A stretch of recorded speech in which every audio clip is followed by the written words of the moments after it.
কুয়াশা আর সকালের ঠান্ডা বাতাস শীতের আগমনী বার্তা দিচ্ছে। সেই সঙ্গে ধীরে ধীরে বাড়ছে হিমেল হাওয়া, কমছে তাপমাত্রা। ফলে সাধারণ মানুষের মনে কৌতূহল, পুরোদমে শীত কবে থেকে শুরু হচ্ছে। সম্প্রতি দেশের একটি বেসরকারি গণমাধ্যমকে আবহাওয়াবিদ ডক্টর মোহাম্মদ ওমর ফারুক জানিয়েছেন, নভেম্বরের দ্বিতীয় সপ্তাহ থেকে উত্তরাঞ্চলে শীত শুরু হবে, বিশেষ করে দিনাজপুর, রংপুর, ঠাকুরগাঁও, পঞ্চগড় ও নীলফামারী জেলায়। পরে ক্রমান্বয়ে সারা দেশে পুরোদমে শীত শুরু হবে। তাহলে ঢাকায় শীত কবে শুরু হবে? এমন প্রশ্নে ফারুক বলেন, ঢাকায় ডিসেম্বরের প্রথমার্ধে শীত শুরু হবে। স্যান্ডেলিনা সো, রূপচর্চায় আভিজাত্য। আবহাওয়া বিশেষজ্ঞরা জানান, এবছর শীত স্বাভাবিকের তুলনায় কিছুটা দীর্ঘ ও শীতল হতে পারে।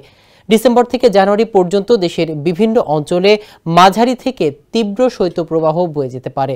বিশেষ করে উত্তর পশ্চিমাঞ্চলে তাপমাত্রা 8 থেকে 10 ডিগ্রি সেলসিয়াস পর্যন্ত নেমে আসার আশঙ্কা রয়েছে।